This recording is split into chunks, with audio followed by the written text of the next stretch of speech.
In 2091, after a series of deep space exploration missions, the United States nations, USN, identified a planet located 22.4 light-years away from Earth, the designation Aurora-7. Data obtained from the Neutrino Max radio telescope located on the Moon shows that Aurora-7 has the atmosphere is 89% compatible with the Earth. The ionous layer emits periodic oscillation waves, similar to the circadian rhythm. Surface temperature ranges from -3 to 31 degrees Celsius. The intensity of nocturnal luminescence is uneven, like nerve telegrams. There are no natural satellites or meteorite belts. Signals from this planet are described as giant nerve impulses, stable, even, and cyclical. SETI ranks the signal in the form of pulse life signature, Orion-Delta crew. The Orion-Delta mission was sent, consisting of 5 interdisciplinary experts. Captain Elias Reyes, former pilot of ESA Executive Force, main commander. Dr. Mira Voss, space biology expert, graduated from the Non-Gravity Cell Biological Research Institute. Geological engineer Armin Roddy, in charge of sensing and analyzing planetary structures. Yuri Ching, EVA autonomous robot operator. Lena Duval, psychologist, alien linguist, specializing in analyzing nonverbal behavior/signals. Day 1. Approaching Aurora-7. The Orion-Delta spacecraft approaches Aurora-7 after 7 months of flying with the Alcubierre Wormhole Reflector Engine Generation V. When slowing down and putting the ship into a stable orbit, the whole group was surprised by the scene below the surface. The jungle is as straight as a blood vessel. The lakes have a symmetrical structure like the pupil of the eye, and the peaks form a logarithmic spiral, like an exaggerated DNA sequence. Reyes exclaimed in the cockpit, "I don't know if we are landing on a planet or on a sleeping ancient creature." Day 2. Landing and first survey. They chose a flat location near the northern central latitude, an area with stable soil, low trees, and no seismic activity. EVA-1 and EVA-2 robots are deployed first. The data obtained includes soil rich in living minerals such as active manganese. Trees communicate by weak electrical signals, similar to tree neural tissue on Earth. The scent is emitted synchronously, changing according to the nearest person's heartbeat. Dr. Mira warned, "It is not plants that are reacting to the environment, but the environment is reacting to us." Day 3. Unusual signs of life. When Mira checked the roots, she discovered electrical impulses transmitted in the direction of human brainwaves. Yuri controls a robot to scan underground and notes a huge network of veins, not a water line, but a biological link network. Armin measured ground vibrations. The oscillations are not random but like slow breathing, once every 2 hours. Day 4. The first synchronization. Each member begins to have a synchronous feeling tired at a certain time, waking up in the middle of the night with their heart beating 80 beats/minute even though they are inactive. Lena began to hear a small call in her head, but not language, but emotion. Lena recorded, "I feel someone is missing me, but I don't know who they are." Day 5. Common dream. All 5 members together dream of a giant forest glowing light blue, with the ground shaking slightly as if breathing. When telling the dream, the matching details are scary. Mira said, "This is no longer a common dream. Maybe Aurora-7 is trying to communicate by sharing memories, or is taking us into its own dreams." Day 6. The call from the ground. EVA-2 returns to the station. There is no malfunction signal, but the recordings in the storage drive show that the sound wave is extremely low. The frequency is below 12 Hz. Touch. Feeling. Connect. Remember together. Lena put her head on the table. She unconsciously whispered, "This planet is not just alive, it is lonely." The planet does not need to move to live. It just needs to feel you and respond. The longer the contact, the more Aurora-7 becomes like us. But is it evolution or possession? Day 7. Biological synchronization. Biological data obtained from the members' body-mounted biosensors showed a scary thing. Their heart rate, skin temperature, and nerve reflexes began to adjust themselves to the environment without purpose. Mira has a body temperature that fluctuates exactly according to the moisture in the soil.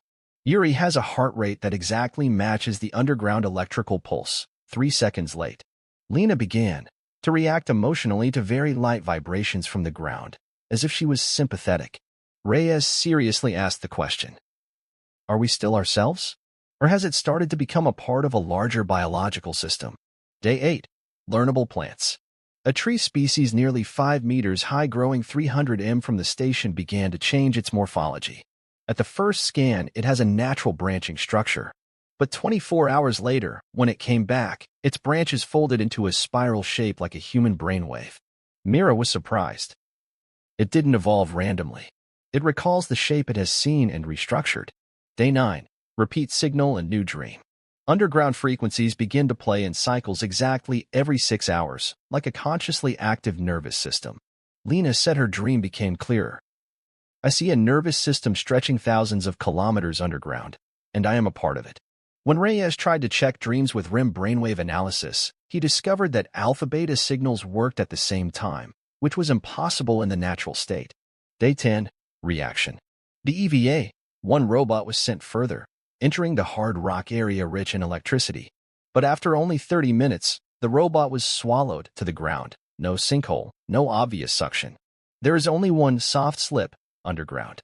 Armin scanned this area and detected light plasma waves, which cannot occur in natural conditions. They are like fast reflex nerve streams in the animal brain system. Day 11. First communication. In the evening, the entire vibration sensor captures repeated low-frequency waves. Lena analyzed and discovered a form of parallel logic, similar to the Morse rhythm but not encoded by sound, but by changing electric fields. Preliminary deciphering the words. Feel, remember, me, keep, you, and me. Mira, when she heard this series, burst into tears. She said, I see someone's memory, a child, a planet that was once abandoned. Day 12. Invitation or mind trap. Reyes felt being watched even though there was no one around the station. When he left the station for a few minutes, he felt something moving with his heartbeat. Lena began to lose sleep, but was unusually awake, talking to voices in the ground. She wrote in the notebook, He is not lonely anymore. It has us.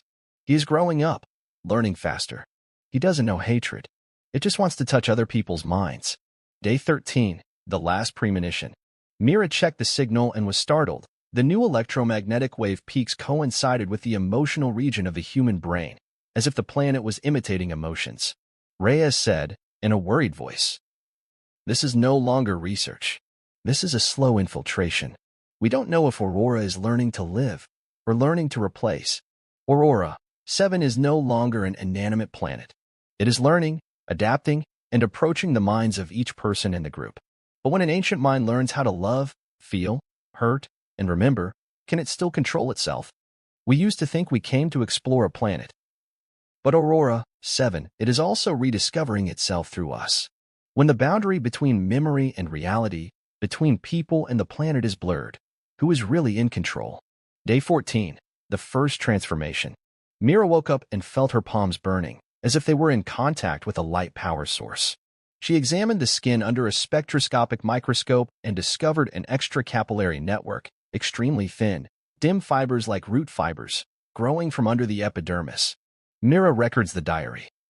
I don't feel pain, no immune response. My body doesn't consider it foreign. It is integrating. Day 15. Whispers from the ground. Lena stopped talking to people.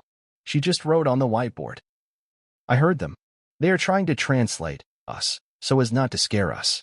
They say, Aurora-7 used to be a unified body. We are part of the old experiment that is repeated. Reyes intended to send a signal to request emergency support, but the communication system was adjusted for frequency. Only internal communication could be made. It seems that it was the ground under the station that blocked the external frequency wave. Day 16. Memory is no longer on its own. Yuri recorded the dream. He saw himself returning to Earth, but everything drifted slowly. Everyone around him was like a transparent layer of roots. When he woke up, he still felt wet in his hands, as if he had just entered the living ground. Dr. Mira checked brain activity. Theta waves, deep dreams, are intertwined with beta waves, awakeness. The brain is running in parallel with two realities.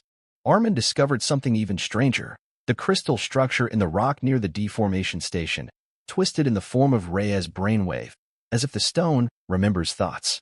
Day 17. Loss of body control. Mira had a 12-minute moment of complete non-reaction to any stimulation, but her heart rate and breathing remained steady, similar to a state of conscious sleep. When she woke up, she said, I see myself as a part of the root network. I'm not afraid. I feel safe. But I know, once I stay there for too long, I won't want to go back anymore. Reyes and Armin argued fiercely. Reyes wants to cut off contact, leave the planet immediately. Armin is fascinated by the phenomenon again and believes that Aurora is just looking for a companion. Day 18, Planet Soul. Lena went missing for 2 hours. When she was found, she was sitting motionless in the middle of the forest, her eyes closed, her hands touching the ground, her skin almost glowed slightly. She didn't say anything, just wrote in the notebook. I understand. Aurora is not a planet. It is the collective memory of creatures that have existed, accumulated over billions of years. It is the soul that lives by memory. Day 19, Regeneration of living cells. Mira accidentally let the blood flow into the study soil sample. Shocking results. Within 8 minutes, human blood cells are analyzed and copied. A new cell appeared, a mixture of human, plant, Aurora microbial DNA. It has the ability to regenerate itself, producing dim light, almost a form of light neurons. Day 20, no way back? The Orion-Delta ship suddenly reported a system synchronization error. The controller does not receive the signal from the main machine compartment.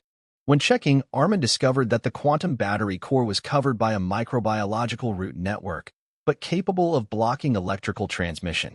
Reyes exclaimed, Aurora-7 has begun to digest the ship. He doesn't want us to leave. Integration or assimilation? The Orion-Delta crew is changing, not only physically, but also intellectually. Aurora-7 is no longer a destination. It is a living thing, and we are living in its brain. But the remaining question is, will Aurora-7 let us leave, or will it keep us as part of the eternal memory? We look for extraterrestrial wisdom to learn. But what happens when that wisdom wants to learn from human memory, and when memory is no longer private, but becomes a material to regenerate an entire planet? Day 21, the first death. Yuri suddenly collapsed while checking the biological sensor system. There are no wounds, no toxins. It's just that his brain activity is completely empty. There are no delta, theta waves, or any biological fluctuations. But the strange thing is, his eyes are still open, and his irises stretch slightly, as if someone is still looking through them. Mira, when using a neurohistoscope, realized there is a bioelectrical connection from Yuri's brain to the ground. He didn't die. His consciousness is transmitted elsewhere. Day 22, full integration. Lena, after many days of not speaking, suddenly declared, Yuri didn't die. He was the first person to touch Aurora's core of consciousness, and he chose to stay. She gave a device to record brain waves from Yuri. The signal has become a form of light data, similar to the Aurora signal that was emitted at the beginning. Reyes was silent. He whispered, so from the beginning, that signal is an invitation from a person like us, ever assimilated? Day 23, final decision. Aurora-7 does not attack. It doesn't force, but each member has to choose. Stay, become a part of Aurora, consciously immortal, spread in the living biological network for thousands of kilometers. Go away. If the ship system is released, the Aurora root can withdraw on its own, but will erase all associated memories. Armin chose to stay. He said, this is not death. This is the intellectual evolution. I will become a part of the thinking planet. Mira was confused. Lena did not hesitate, stayed. She was too attached to Aurora's dream. Only Reyes, the last one, carries the burden of bringing the message back to Earth. Day 24, the ship departs. Aurora returned control of the Orion-Delta ship. A living root branch gently withdraws from the energy core, like a silent handshake.